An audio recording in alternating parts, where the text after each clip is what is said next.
Alright everybody, welcome back. It's been a little while since my initial kind of like big boost of putting out some different content.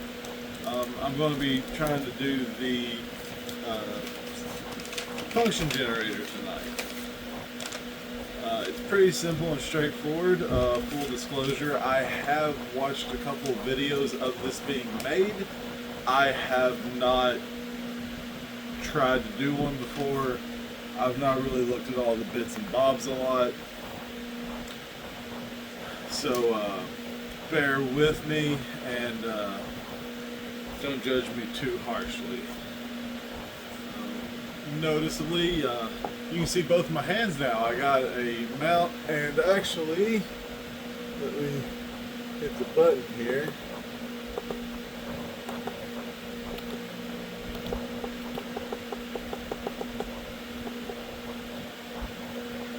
Hard to tell in here, but I got me a light.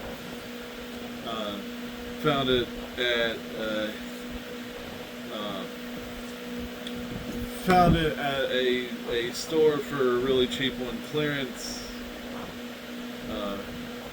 Runs with small heart, like $8.50, and it's a pretty good little stand and light.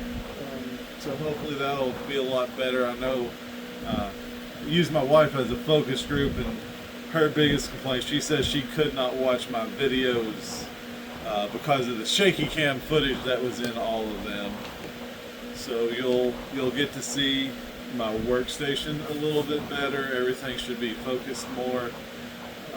I am actually keeping this right here. This is my kind of reminder that failure is always an option. Don't let it stop you. Move forward, learn from your failures, and do better. So there's that.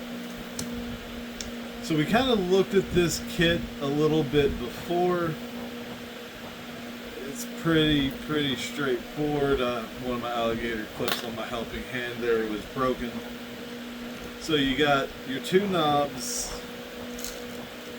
and I'm probably going to pick up another one of these in the future, because one of the videos I watched, a guy was talking about some nice little modifications you can do on this to make the whole system a lot nicer, a lot more robust. I'm going to look into that later once I'm a little bit more comfortable with everything, but it's not too bad at all. So you got your board, you've got three knobs, you've got three potentiometers here, and if you look on the potentiometers, let me find your camera, see if I can't get it to focus.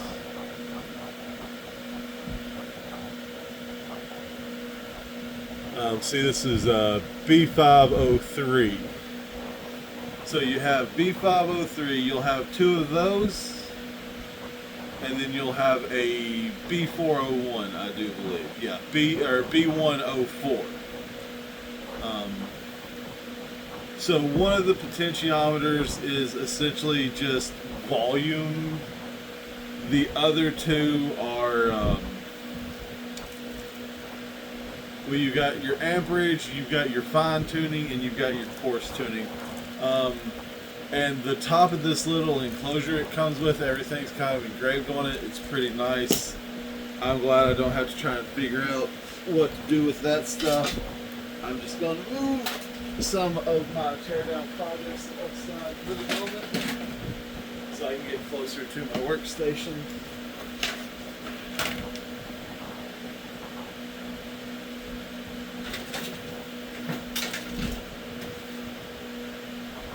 I have an old laptop I was tearing down for parts. The plan with that is I'm going to get a controller, because the screen in it was still perfectly fine. The laptop itself was just old, not great. I'm going to make a little mobile computer screen for various other things. So you got your three potentiometers. You've got a 9 to 12 volt little barrel power. You've got a little dip stand. This is what you put your IC chip in to make everything work.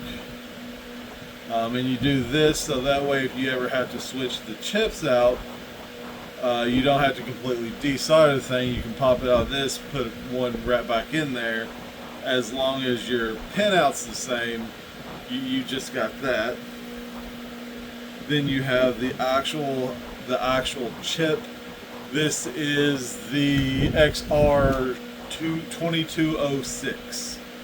It's falling on the floor. Un momento.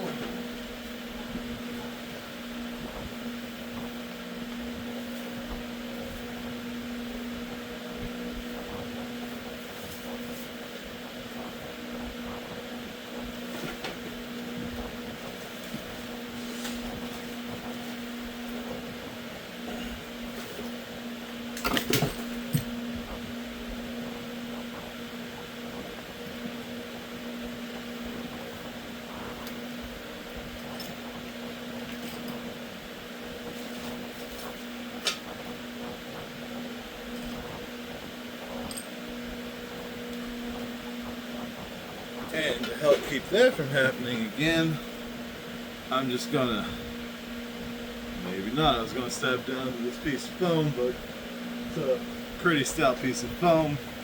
So what I'm going to do with that is that's going to go right over here with this little dip stand. So after that you have two little jumper sets on here. You have one that is a set of 5 and one that's a set of 2. And what those are for is you got these things and it lets you set between, you have various capacitors and it lets you set your frequency, and then the other one lets you set between triangular or sine waves.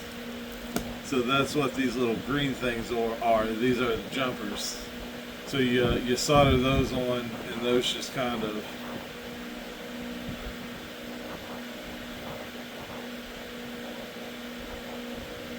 they go on this side. No, they go on this side. And these just kind of, well, they just kind of go down on there like that, and it sets a it bridges it and completes the circuit there. So you got those, and so you've got 2 sets of screws in this kit. You've got these small screws that all comes with these little nuts there. There's that 4th nut. And one of the big problems I've seen some actually way more technically proficient than me people that have with this kit is one of the guys, he said that this just the board just kind of sets in there, and that the guy where they put the screws in, the holes didn't line up right. But if you look at the actual bottom part of the enclosure, there's these holes right here. I might have to take these out to show the other side to it. But so if you look at the bottom of this enclosure, what it is these just kind of set in right there, and they're just like little standoffs. And that helps hold this in place and keeps it from moving around. And then you have your 4 bigger screws, which go from the top down in. They just thread into the bottom part a little bit, and they hold the whole thing together.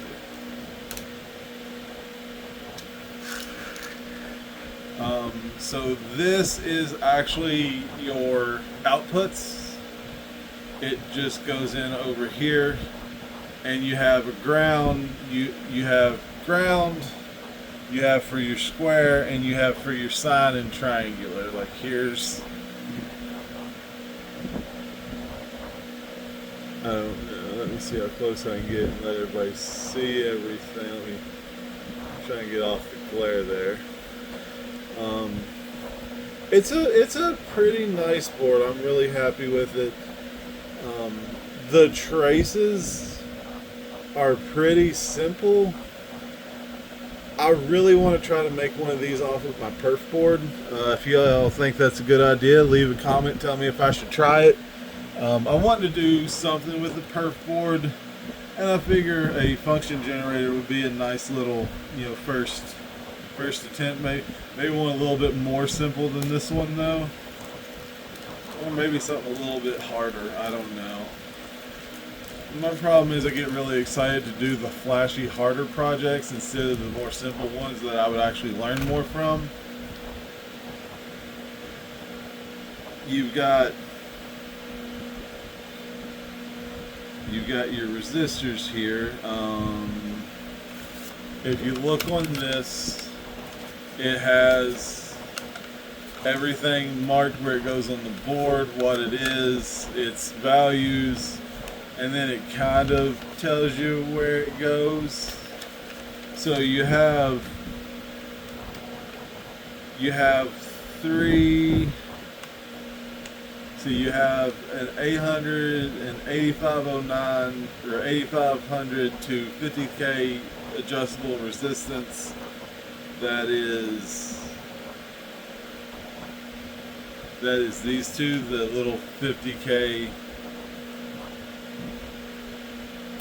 No, that's the electrolytic capacitor. These are the 10 UF that's the 10 UF capacitors. There's two of those, and you have a 100 UF capacitor. You have your the non-polar capacitors, which you got 10 UF, 105. Or no, you got the 104, 105, 473, 222, and 101, and those go down this line right here. They're all numbered, and what that is that's how you set your frequencies.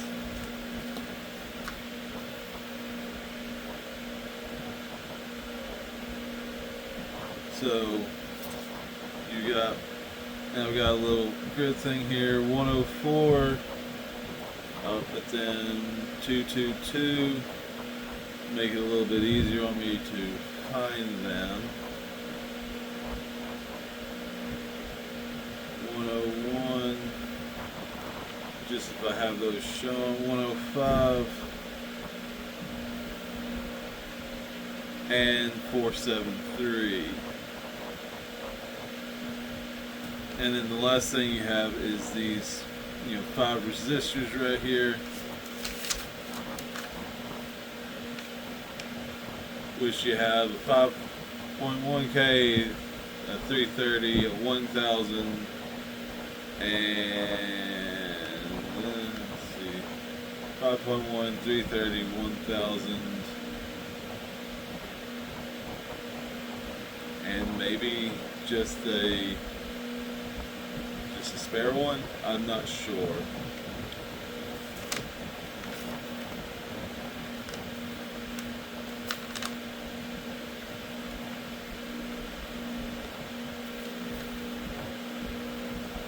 And then over on the other side, it tells you where everything goes.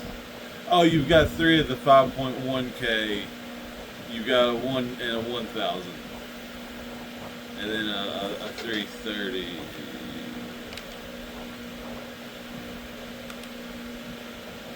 So I'll get those. I need to remember my resistor color schemes. I have to look them up. So we'll deal with resistors not right away here. But okay, that needs to stop. I'm gonna pull out this soldering iron stand. And yes, I'm using a super cheap soldering iron.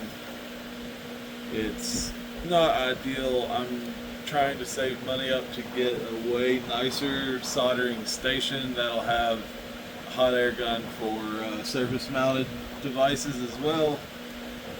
It comes with a lot of like the desoldering tools and everything, but that's like $130, $140, and this is not something that makes me money currently, so not something I'm willing to devote a lot of resources towards when this soldering iron works for my skill level currently and my very limited space in my mother-in-law's office slash crafts room.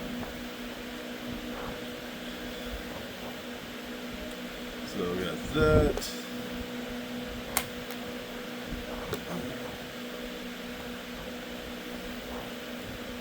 Where did it? There's my solder wire. Gonna try my new soldering techniques out today. Hopefully that'll work a lot better. So they say the way you're supposed to do this is you go from small components to big components. So I'm going to start out with the 5 capacitors. So if I look here on my components table,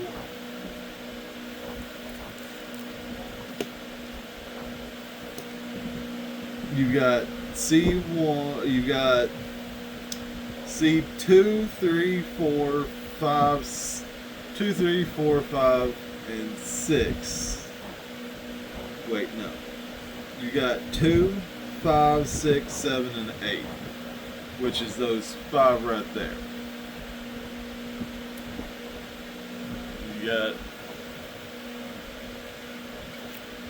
2 is right up here, and it's 5, 6, 7, 2, 5, 6, or no, 5, 6, 7, and 8. They're right there. That's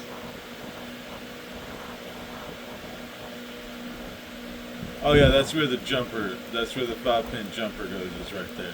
So there's where your capacitor goes, and there's the right here and right there are the variable ones, or the electrolytic ones. So C2 is number 104.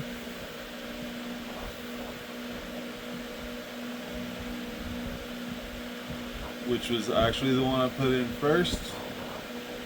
These are, regardless of polarity, it doesn't matter.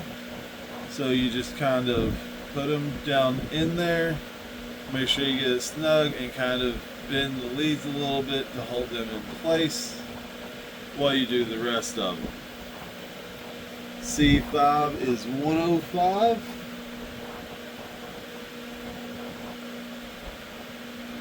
It goes in that bottom slot. Get it in there nice and straight. Bend the leads just a smidge so that it sets and holds them in place relatively well. And then you go down the line, bending them like that. It's not going to hold them in super great, but it'll get you there. C6 is 473.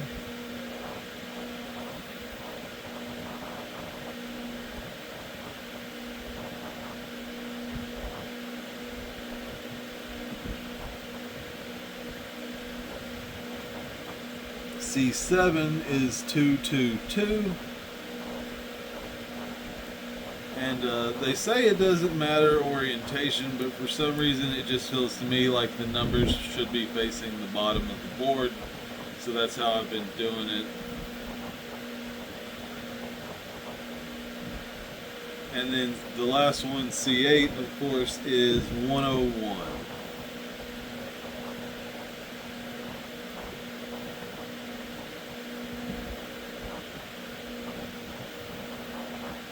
and then once you get off of them in, you'll have something kind of like that. And then, so the way I was soldering before is I was putting a big dollop on my soldering iron and then trying to get that dollop to go where I wanted it to. That is not a good method. So what you're supposed to do is you get your soldering iron hot.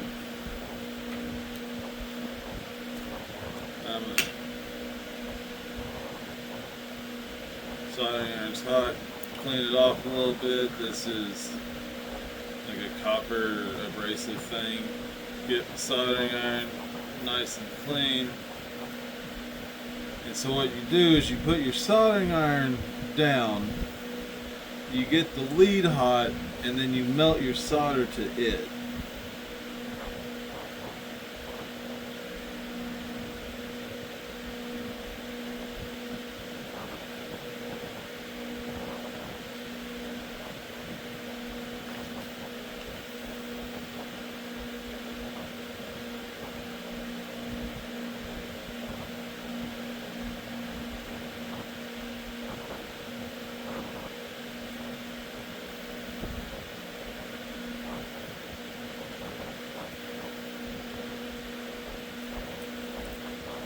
That is apparently easier said than done.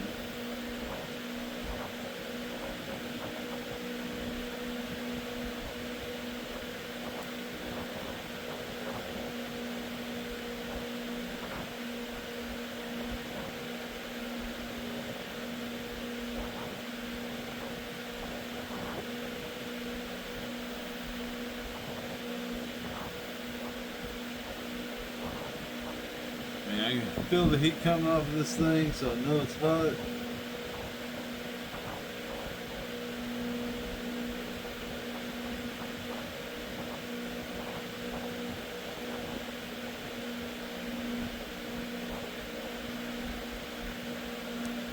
And unfortunately I did not, it hit onto the soldering iron, not where I wanted it.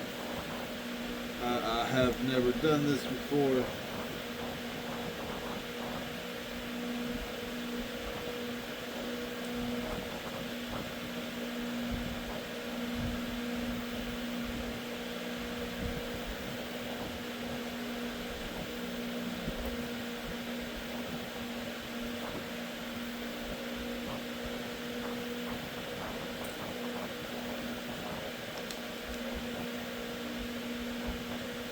And I'm not working with an ideal solder iron for this kind of thing. No, it did get soldered in, just not particularly well. So I'm going to try to do that a little bit better. Maybe if I turn it around this way, let it get hot from that side.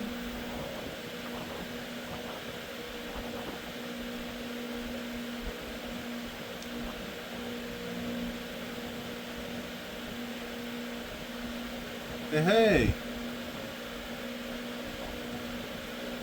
No, still not really working. It's too high up the lead. I don't have the right solder iron. I can't get down real low.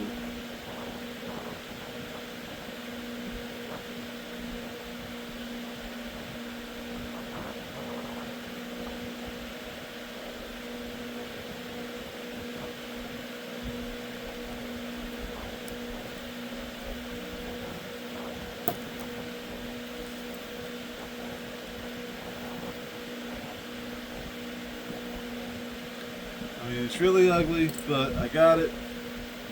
So I'll move on to the next one. And most of the time you'll see people, they'll clip them after they get them all done. I'm needing all the space I can get, so I'm going to clip them as I go, so that makes the next one easier to handle. I am going to kind of bend these over here to give myself more space.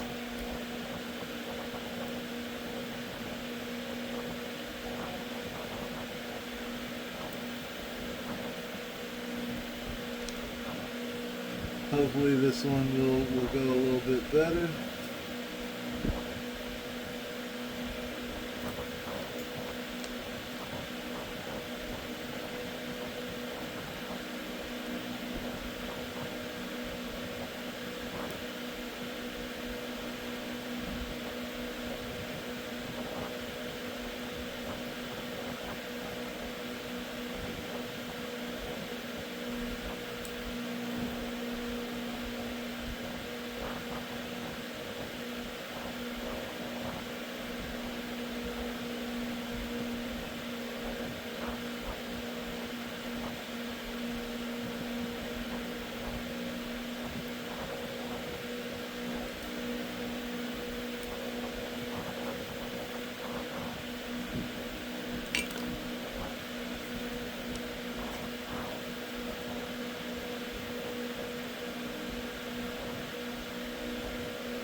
Aha!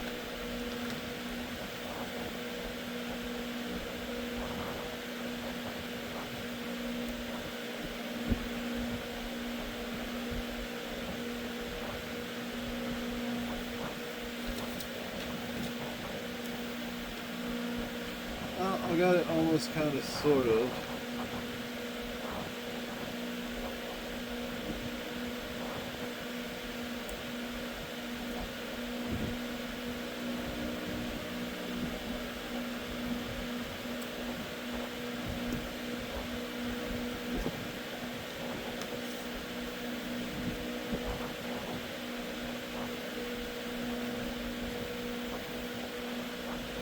Stand and everything's super unstable.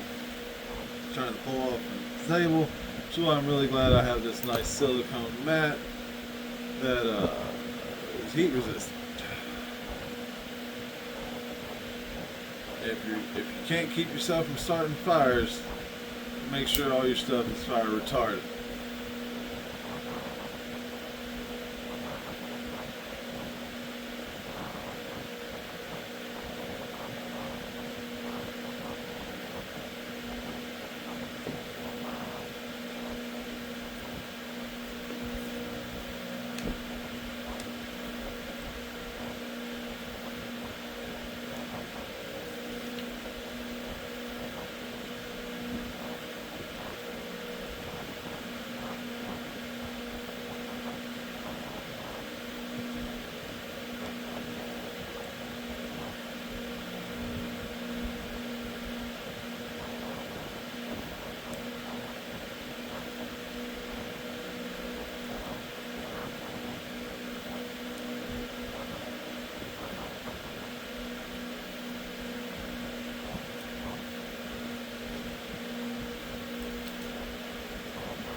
Hey, I got a perfect one. Completely by accident. Couldn't replicate that if I wanted to. That actually upsets me just a little bit. But I'm gonna take the win. That's what you gotta do sometimes. Take the win that you granted instead of complaining about the loss you perceive.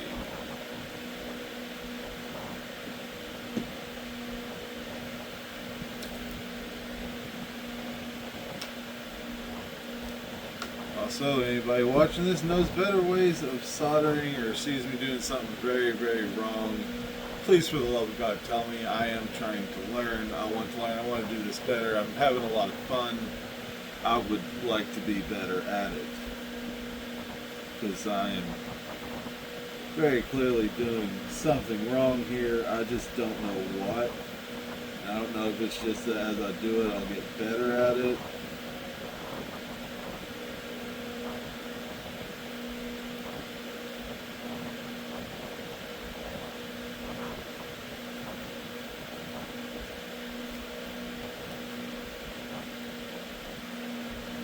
The other big thing I'm seeing in this method is I think my solder keeps on getting stuck on the line, on the lead.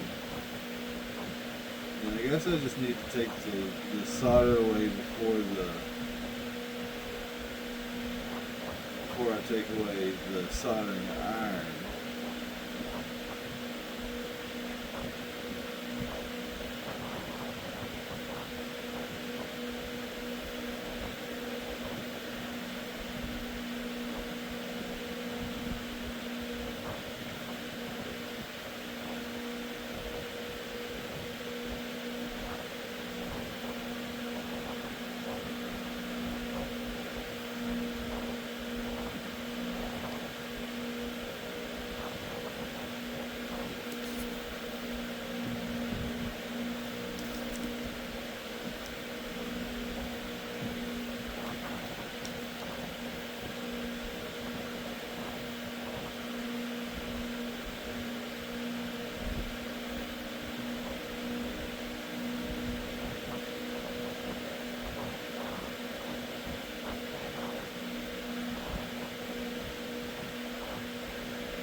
Hey, I was wrong. I did replicate my mistake. I'm a little bit upset that I am accidentally doing the best solders on the thing instead of on purpose. So if I was doing them on purpose, I'd be able to do them every time. Doing them on accident, I'm not guaranteed to be able to redo it.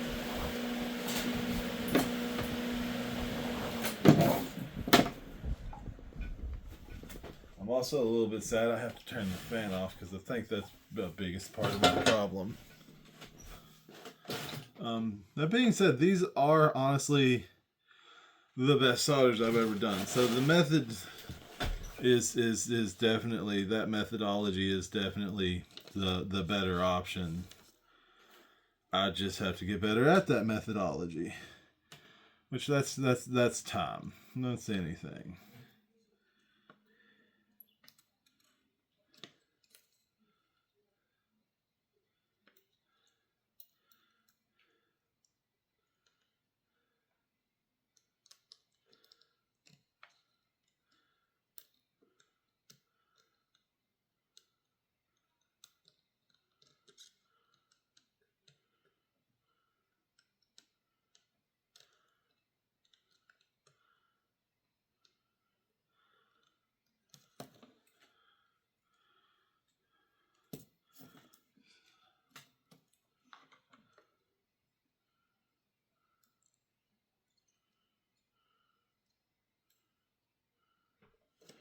Oh.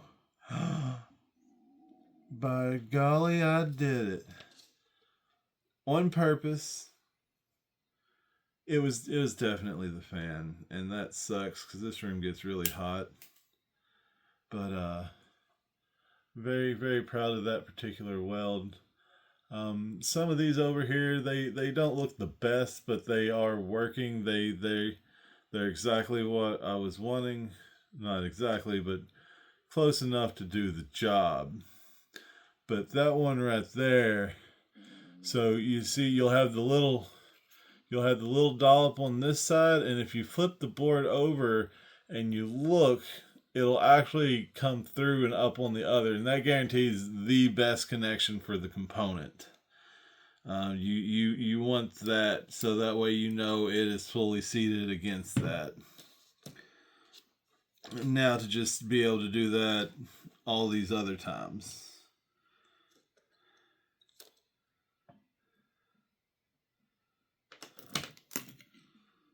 And like I said, the more I do it, the better I'll get at it. Better soldering iron, I'll be better at it. You see people doing these they'll have like a little flat chisel tip so they can get it right up there real good. I don't have that. I've just got this little Walmart special, but it's doing the job eventually. And that's all I can ask for currently. Because like I said, unless I just get so many subscribers, should I make a Patreon? Will you guys give me money to do this and make a fool of myself?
I don't know what's going on here, but I am just not melting the solder on this one.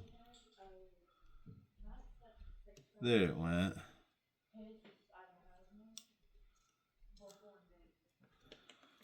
Got a little bit on the soldering iron. Go ahead and clean that off.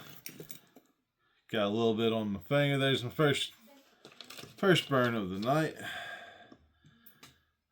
Never say it don't hurt for you guys. That is hideous. It's not going all the way through. It is a good enough. It is a good enough connection. It will hold. I'm gonna just use these clippers. Make it look a little bit nicer, maybe.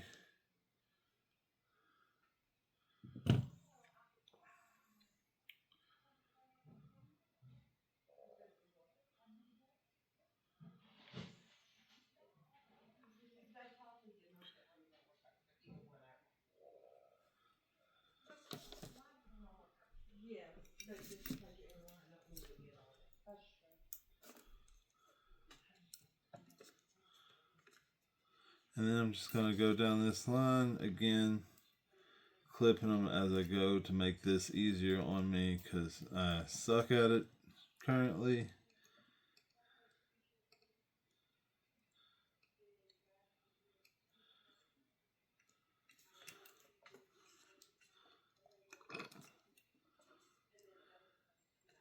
And my helping hand is very unstable, so I can't use it to help me hold stuff in place very well.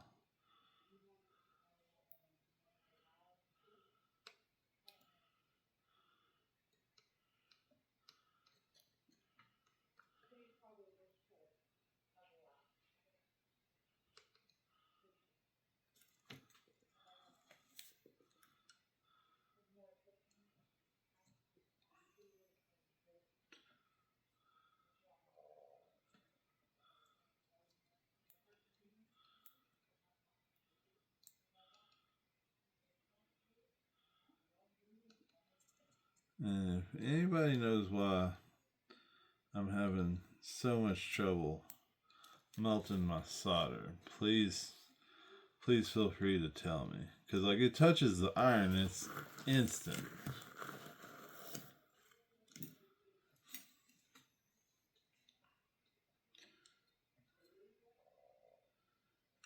But I get it down on here and it just doesn't want to melt.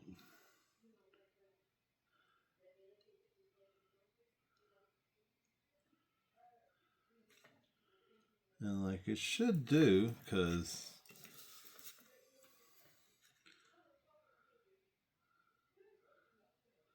I mean that's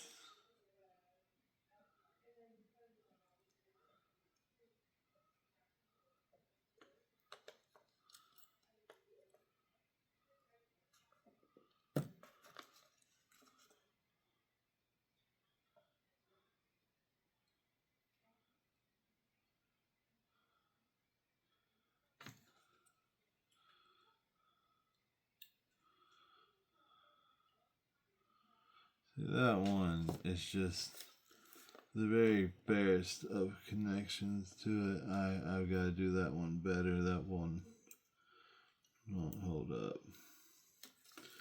I just don't know how to fix what I'm doing wrong when it was working.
Alright, there, finally went. And believe it or not, that became a really good one. It took so long though. I'm getting a lot of heat onto my chip. Well, my board.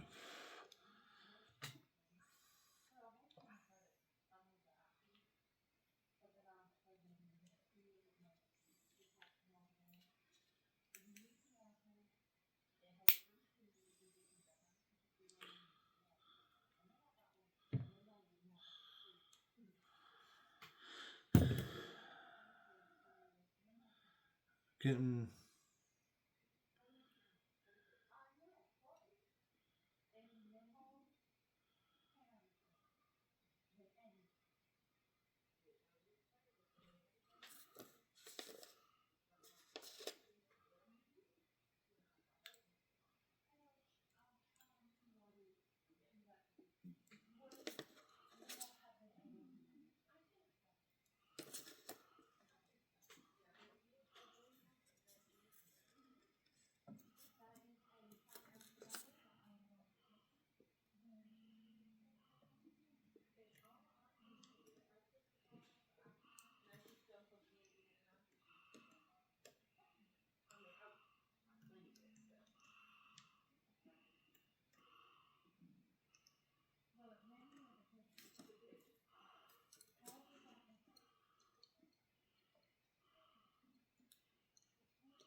no, that didn't do nothing at all other than make a big ugly.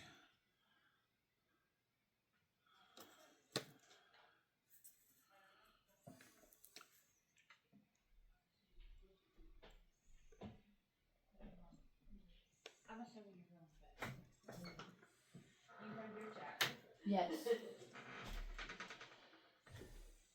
Are you still recording the video? Yeah, I think. Why is it very dim? It like screens out or something. I'm not sure. You're on 2%. That would explain the dim. You can go ahead and. So I'm just gonna finish up these last two capacitors and then I'm calling it a night because I'm tired. Bye. Mm-hmm.